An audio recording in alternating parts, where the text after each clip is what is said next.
Buongiorno a tutte e benvenuti in un altro podcast di cultura e caffè per lunedì 1 agosto 2022. Apologies to any Italians, totally just murdered the Italian language. Works better to record a culture and coffee podcast in one of the cultural homes of the world that also has a strong history in coffee. I am in Rome, and I've got to say, before I start, it's all going on here. So I thought, I'd find a really great coffee shop with a great reputation, as I always do, listeners to the podcast. And so I found this place, and it's a stone's throw. It's a 3-minute walk from the Trevi fountain. For those of you familiar with Rome, it's an absolutely incredible fountain. I think it was built by Bernini. A lot of the beautiful sculptures here are built by Bernini. I'll talk a little bit about art in a second. And also the Spanish steps, which are a set of marble steps that go up to a French church, which I found out the other day were built by the French, not the Spanish. And they call them Spanish steps because British soldiers couldn't be bothered to learn the actual Italian name, so they just came up with a name, as you do, as Brits do. But it's all going on here. It's a tiny little cobbled road in front of me. I'm sat outside. I was going to sit inside, but the noise is just incredible. Because here in Italy, they have these coffee bars where people stand at the bar, have an espresso, to talk to you about, kind of literally throw it down. They seemingly shout at each other for about 5 minutes beforehand, and then they're on the way. So the noise in there is incredible. So I'm sat outside, and they are dismantling some scaffolding opposite. So it's not ideal for a podcast. They restored a building, which is absolutely just beautiful. It looks like they've cleaned it, they've restored it. There's a guy who's working on plastic over there. Anyway, so they're doing that. The sirens going off everywhere, inevitably in a city this size, and there's a shopping centre in front of me. So it's all going on here in Rome. For those of you who've listened to the podcast over the last few weeks, I've been about a bit. And what I love about these trips is that it gives you an opportunity to relax, particularly for the holiday portion of it. To do a bit of a reset, to try and stop doing the work. And even though I've been recording the podcast, I really enjoy this as part of my job. I love doing the podcast. It gives you an opportunity to reflect. It gives you an opportunity to become inspired again, and that's definitely how I use it. I do a lot of traveling. I use those trips in different ways. I'll read books. I came up with just over the last few days, I came up with an outline for my next book, which I probably wouldn't have had the time to do if I'm dashing here, there, and everywhere, doing my kind of day job. And I've read a couple of books, taken some inspiration from there. And here in Rome, I'm a big fan of art. Caravaggio, the painters, one of my favourite painters. I'm here to see some more artwork. I'm going to the Galleria della Panfili straight after this to see more Caravaggio artwork. So I think it's an opportunity to reflect, relax, and also to become inspired all over again. Also, it's a chance to get warm. It's freezing in Australia at the minute, being winter. 38 degrees here in Rome. Anyway, enough of that. So in front of me I have an espresso. Now I'm going to be honest here, I don't like espressos. I know. I feel like a heretic for saying it on the Culture and Coffee podcast that, kind of the host doesn't like one of the key cornerstones of coffee, which is a tiny, tiny little espresso. I'll take a little picture. I'll post a picture on LinkedIn of kind of the coffees. I should do that now before I forget. I often forget to take these photos. But I've got an espresso and something that I actually enjoy as well, which is an Americano. So I'll post both of those on LinkedIn. So I just not a fan of the old espresso, I have to say. Now the espresso is essentially it's a strong black coffee. Of course it is, if you've ever had one. It's pretty intense because it's brewed under intense pressure.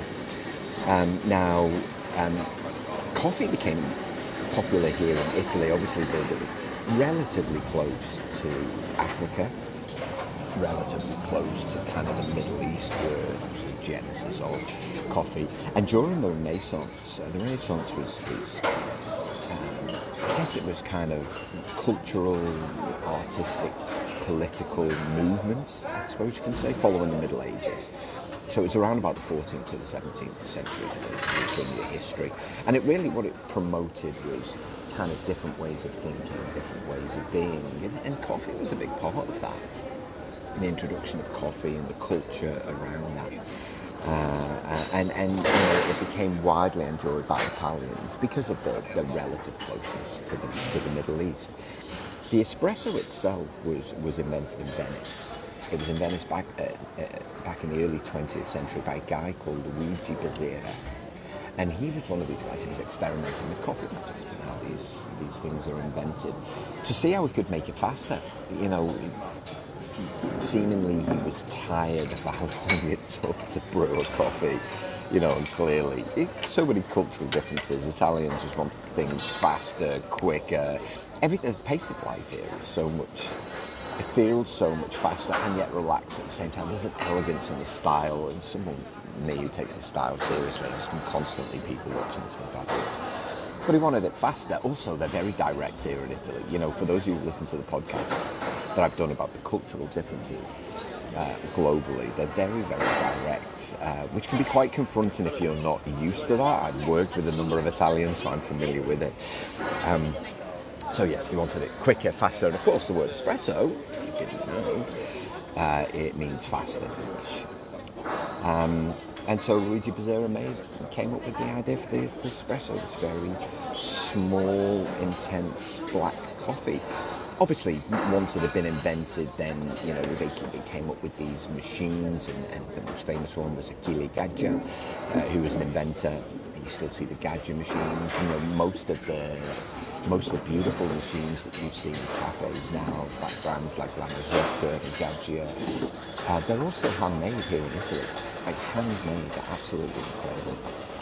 So Achille Gaggia, he created a machine that it could increase the steam pressure from 1.5 to 2 atmospheres to 8 to 10 atmospheres, essentially by introducing a spring piston lever, which would increase the pressure of the water, so it pushes the water faster when the barista basically pulls the lever down. So it increases the force of the water inside the cylinder, and then it would kind of begin to pour the espresso. The water doesn't come out any faster, because what you don't want to do is spoil, and you don't want to rush it. But yeah, it begins to pour the espresso in a really gentle way, but the force inside the cylinder is so much. It produces this beautiful kind of smooth taste, like the espresso going through here. It's got a delightful little creamer on the top. And it never tastes burnt, it never tastes bitter, but it's massively, massively intense, and you're supposed to just drink it warm. Some people add sugar to it, it's not my thing. You can also get a little pot of milk and do steamed milk to it. You get hot or cold milk to add to your espresso. Everyone drinks it in a slightly different way. So I'm just going to throw this down. Got it. Yeah.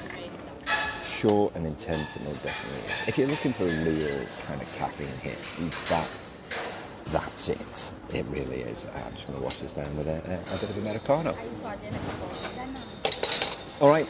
Today I'm talking about one of the biggest challenges that we all have, and that's the role of importance of prioritising our work, and coupled with that, the ability to say no. The world is just busy at the minute, busy. One of my good friends and previous guest on the Culture Makers podcast, Dominic Tuccio, talked about this in a blog from about 5 years ago. Still one of my favourite blogs. If you just Google, we live in a golden era of lazy busy, you'll find Dominic's blog. He says in it, I'm trying to remember, it says, being busy feels important. Being busy feels useful, and our biggest mistake is our belief that constant action equals productivity, usefulness, and or importance. And I love that, because I think many people wear the badge of busy It's a sense of importance. To the point where they'll talk about it. So they'll say things like, "Oh, you don't realise how busy I am. Oh, I'm so busy today." But being busy and being productive are different things.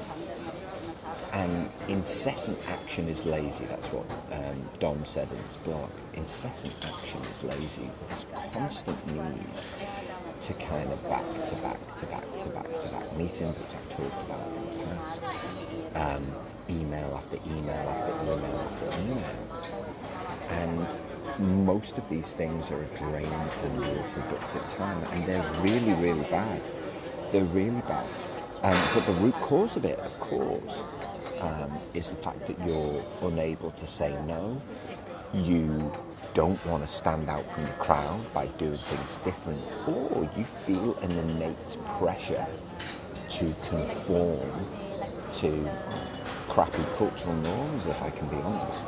And I think most people feel in kind of that last point. I think most people feel that they're there in that last point. Again, I've been critical of the people in the past who get up on stage and go, "Well, you can change your life, just stop doing this." Like it's just not as easy just to go, "Okay, well, everyone else is doing this and I'm going to do something different." It takes a certain kind of personality, one that kind of doesn't fear consequence.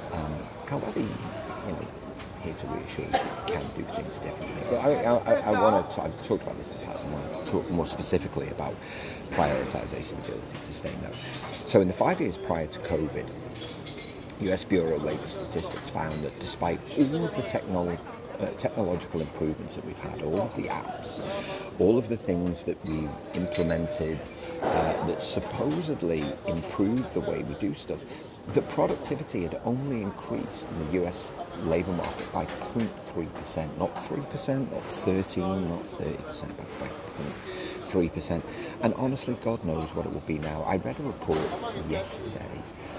For those of you who know, read any kind of technology use, Microsoft bought Yammer. Do you guys remember Yammer?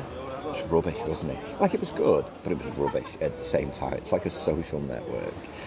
Internal social network, which I think is a horrible idea. I really like social networks generally are a horrible idea, because basically people just want to tell you either all of the really good in their lives and all of the really bad in their lives. There's no middle ground.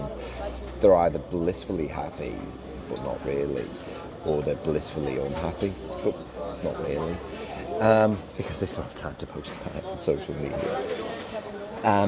So Microsoft bought Yammer. It kind of went quiet. They didn't really do anything with it. But I read a report that they're thinking of relaunching it as Facebook-style internal social network. Oh my God. Just a terrible, terrible idea. Because it's not going to increase productivity.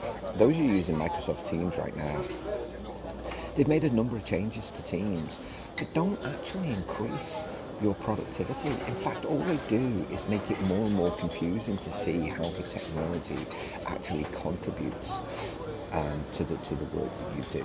Now, of course, there's some very simple things that you can do when it comes to organising yourselves. And of course, task list is a good one. But if you've got a task list right now that's got 10 things on it, well, probably too many things.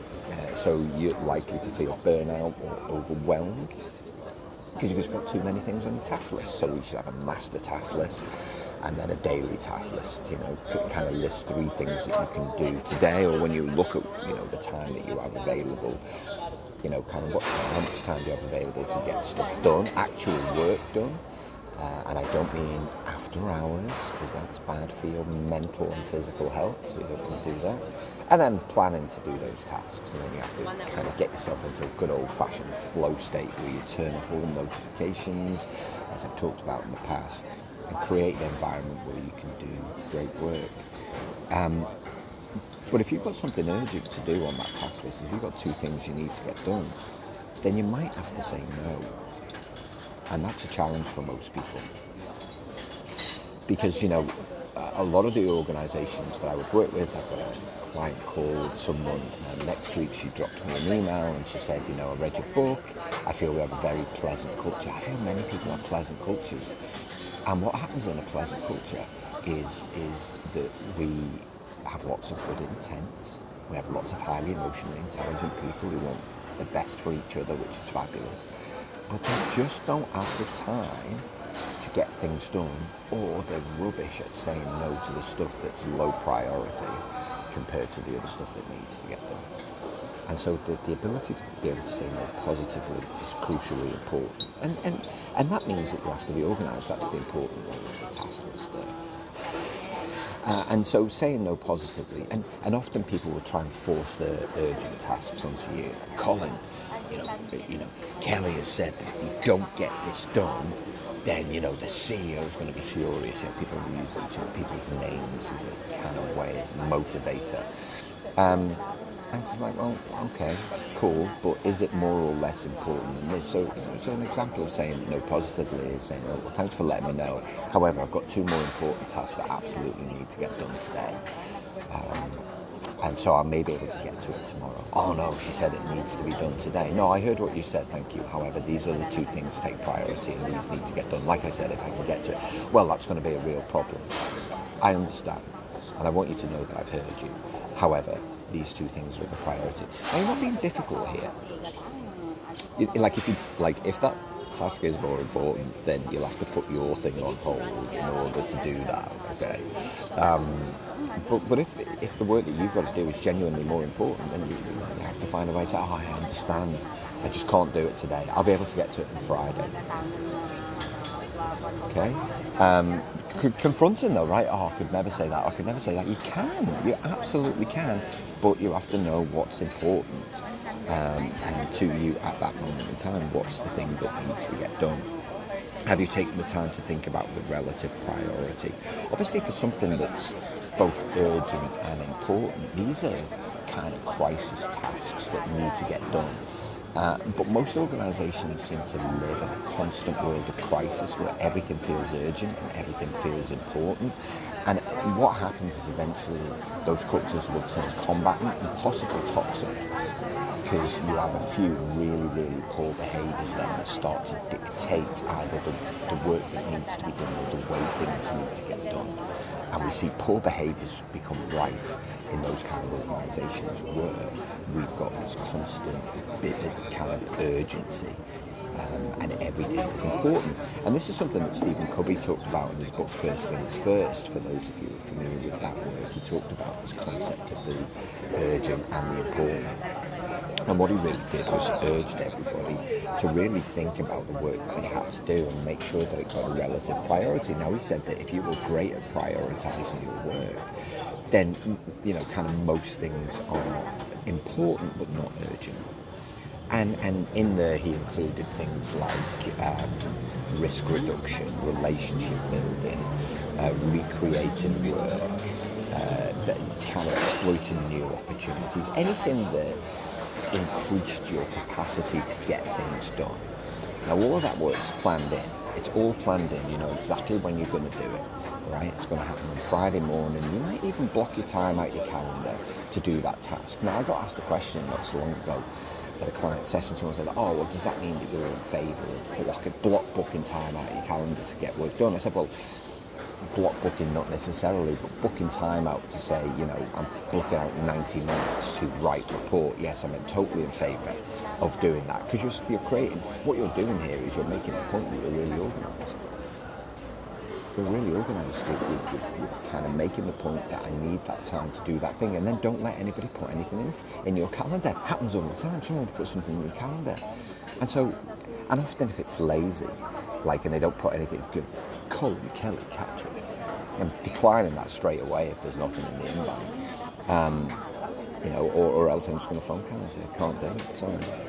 I know it's important to you, but I just can't do it at that time because I need to write a report.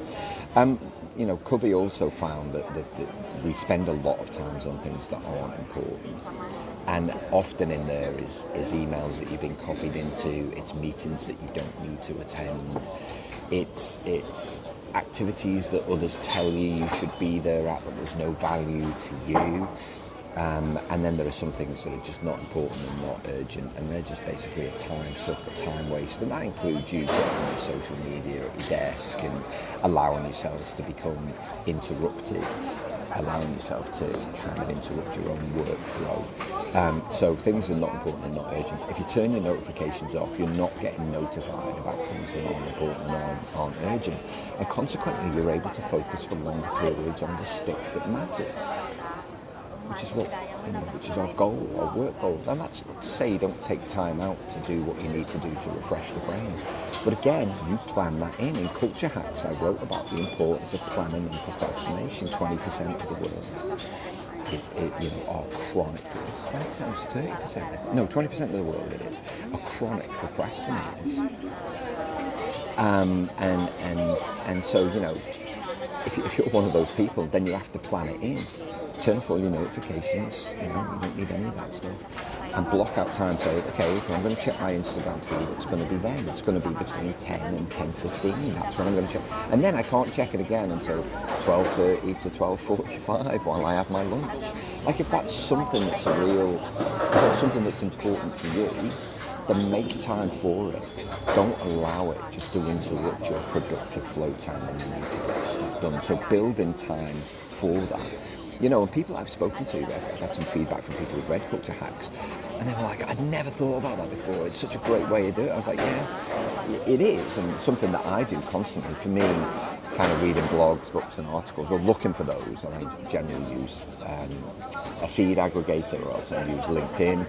I have to book in the time to do that, otherwise I'll end up just going down a rabbit hole and not doing the important stuff that I need to do.